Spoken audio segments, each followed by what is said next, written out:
회장님이 새벽에 그만 50년 만에 밝혀진 충격적 진실. 새벽 2시, 저는 잠에서 깼습니다. 뭔가 이상했어요. 분명히 누군가 제 이름을 불렀는데 그 목소리가 너무나 익숙했거든요. 영희야, 그런데 이상한 건 이 집에서 저를 영희라고 부르는 사람은 아무도 없어요. 모두들 저를 정아줌마, 정여사라고 부르거든요. 저는 6년째 이 대저택에서 가정부로 일하고 있습니다. 혼자 사시는 72세 김 회장님을 돌보는 일이죠. 자식들은 모두 외국에 나가 있고 1년에 한두 번 얼굴 보기도 힘든 상황이에요. 그래서 저 같은 사람이 필요했던 거죠. 김 회장님은 참 외로운 분이에요. 부인을 5년 전에 먼저 보내시고 큰 집에서 혼자 지내시거든요. 저도 남편을 일찍 보내고 혼자 살아왔으니까 그 외로움이 어떤 건지 너무나 잘 알아요. 그래서인지 처음부터 마음이 통했던 것 같아요. 하지만 새벽에 들린 그 목소리, 영희야라는 부름은 정말 이상했어요. 영희는 제가 20살 때까지 쓰던 본명이거든요. 결혼하고 나서는 쭉 정영희로 살았고 남편이 죽은 후에는 그냥 정여사가 되어버렸어요. 그런데 왜 김 회장님이 제 옛 이름을 알고 계시는 걸까요? 다음 날부터 저는 김 회장님을 유심히 살펴보기 시작했어요. 뭔가 숨기시는 게 있는 것 같았거든요. 아침에 신문을 보실 때 가끔 제 쪽을 힐끗 보시는 눈빛이 예사롭지 않았어요. 마치 뭔가 말하고 싶어 하시는 것 같은데 참고 계시는 듯한 표정이었거든요. 그러던 어느 날, 김 회장님의 서재를 청소하다가 우연히 오래된 앨범을 발견했습니다.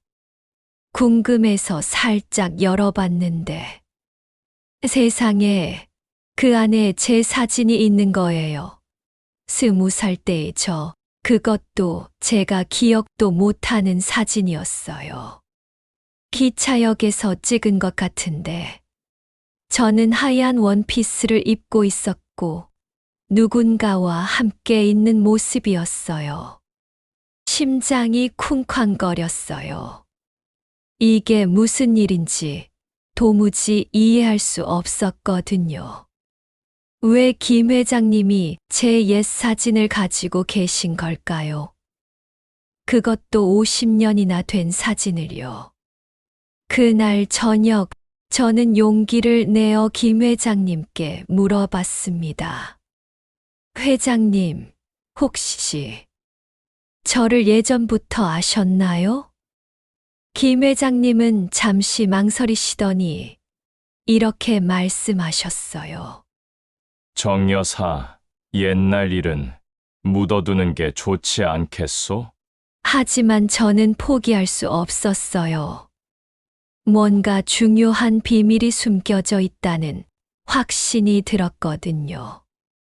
며칠 후, 김 회장님이 병원에 정기검진을 받으러 가신 사이에 저는 다시 서재를 뒤져봤어요.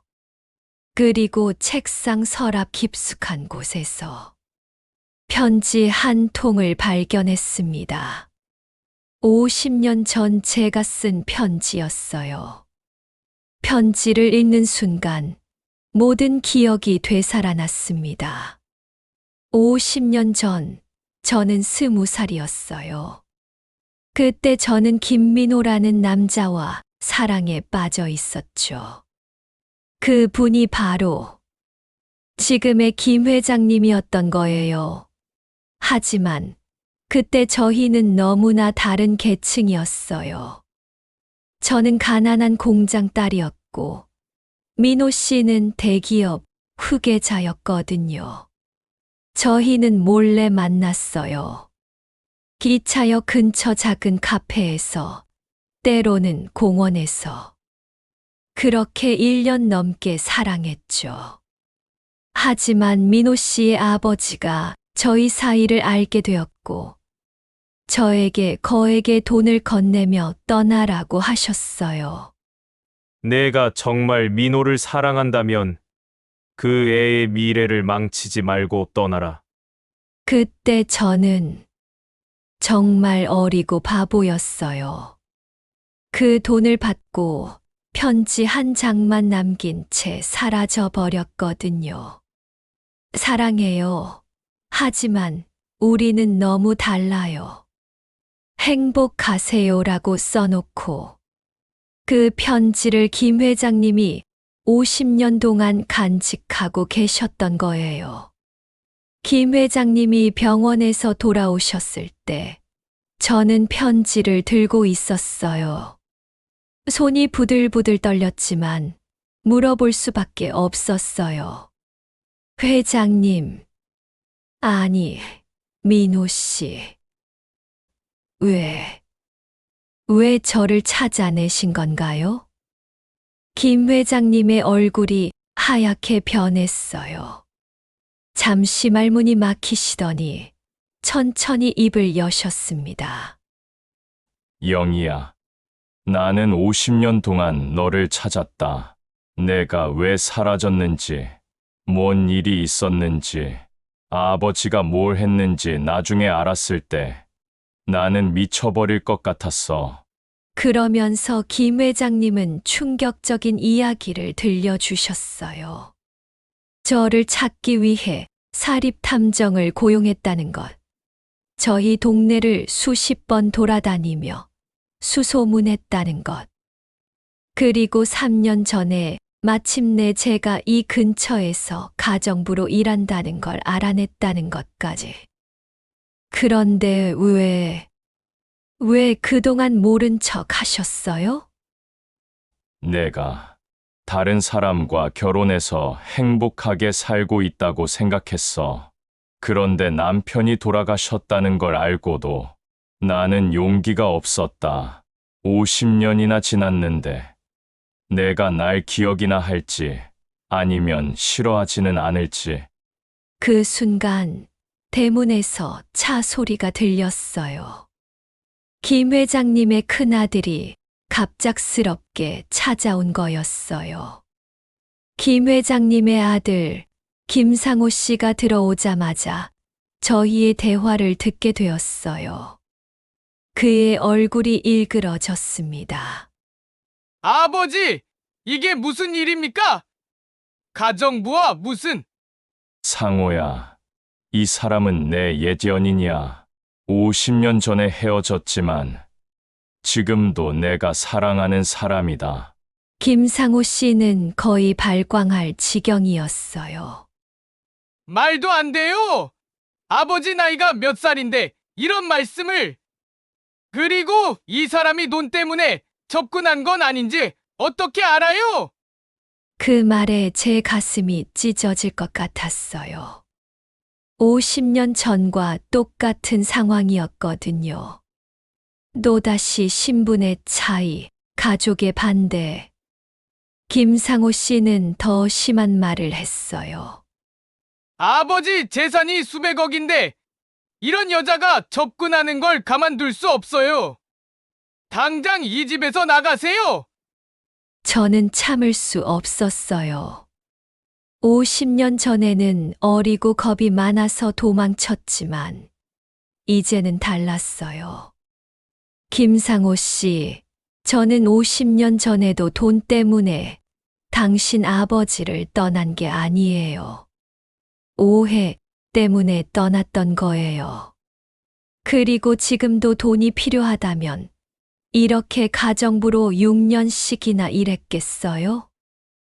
하지만 김상호 씨는 들으려 하지 않았어요. 오히려 더 화를 내면서 당장 나가라고 소리쳤죠. 그때 김 회장님이 벌떡 일어나셨어요. 상호야, 그만해. 나는 이제 얼마 남지 않은 인생을 내가 사랑하는 사람과 함께 보내고 싶다. 내가 반대한다면 나는 이 집을 나가겠다. 그 일 이후로 김 회장님의 건강이 급격히 나빠지기 시작했어요. 아들과의 갈등 때문에 스트레스를 너무 많이 받으신 거죠. 혈압이 오르고 식사도 제대로 못 하시고 저는 정말 걱정이 태산이었어요. 김상호 씨는 저를 더욱 경계했어요. 아버지 곁에 얼씬도 못하게 하려고 했죠. 심지어 다른 가정부를 새로 구한다고까지 했어요. 아버지가 이상해진 건 당신 때문이에요. 당신만 없으면 아버지가 정신을 차리실 거예요. 저는 정말 절망적이었어요. 50년 만에 다시 만난 첫사랑을 또다시 잃어버리게 될 상황이었거든요. 그런데 더 큰 문제는 김 회장님의 건강이었어요. 어느 날 새벽 김 회장님이 가슴을 움켜쥐시며 쓰러지셨어요. 심장마비였어요. 저는 불이 나게 119에 신고하고 김상호 씨에게도 연락했어요. 병원에서 응급수술을 받으시는 동안 저는 복도에서 기도만 했어요. 제발, 제발 살아계시기만 하라고. 수술실에서 나온 의사 선생님의 말씀은 충격적이었어요. 수술은 성공했지만 환자분이 살아날지는 본인의 의지에 달려 있습니다. 살고 싶다는 강한 의지가 있어야 해요. 김상호 씨는 저를 원망하는 눈빛으로 바라봤어요. 이 모든 게 당신 때문이에요. 아버지가 당신만 아니었다면 하지만 저는 포기할 수 없었어요. 김 회장님 곁에서 계속 지켜봤어요. 손을 잡고 끊임없이 말을 걸었어요. 민호 씨, 깨어나세요. 우리 아직 할 얘기가 많이 남았잖아요. 50년을 헤어져 있었는데 이렇게 다시 만났잖아요. 제발 깨어나세요. 3일째 되던 날 기적이 일어났어요. 김 회장님의 손가락이 미세하게 움직인 거예요. 그리고 천천히 눈을 뜨셨어요. 영희야, 너 여기 있구나. 저는 너무 기뻐서 울음이 터져 나왔어요. 하지만 김 회장님의 첫 마디는 더 놀라웠어요. 상호야, 이리 와봐라. 김상호 씨가 주저하며 다가가자 김 회장님이 말씀하셨어요. 아빠가 죽을 뻔했을 때 마지막에 생각난 건 너나 다른 가족이 아니었다. 영희였어. 내가 50년 동안 사랑해온 이 사람이었어. 이제 내 마음을 이해해 주겠니? 김상호 씨의 얼굴에 변화가 생겼어요. 아버지의 진심을 느꼈던 것 같아요. 그런데 그때 뜻밖의 사람이 병실에 나타났어요. 김상호 씨의 아내, 그러니까 김 회장님의 며느리였어요. 그녀가 입을 열었을 때 모든 사람이 충격에 빠졌습니다. 아버님, 사실은 제가 모든 걸 알고 있었어요. 뭘 안다는 거야? 김상호 씨가 물었어요. 아버님이 왜 영희 이모님을 찾으셨는지, 그리고 왜 이모님을 가정부로 모셨는지, 사실 제가 다 알아봤거든요. 며느리의 말에 따르면 김 회장님이 저를 찾기 위해 얼마나 많은 노력을 했는지, 그리고 저와 재회한 후에도 어떻게 조심스럽게 접근하려고 했는지, 모든 것을 지켜보고 있었다는 거예요. 솔직히 처음엔 저도 의심했어요. 하지만 아버님이 이모님을 바라보는 눈빛을, 그건 돈 때문이 아니라 진짜 사랑하는 눈빛이었어요. 그리고 이모님도 마찬가지였고요. 더 놀라운 건 며느리가 김상호 씨를 설득했다는 거였어요. 여보, 우리도 사랑해서 결혼했잖아요.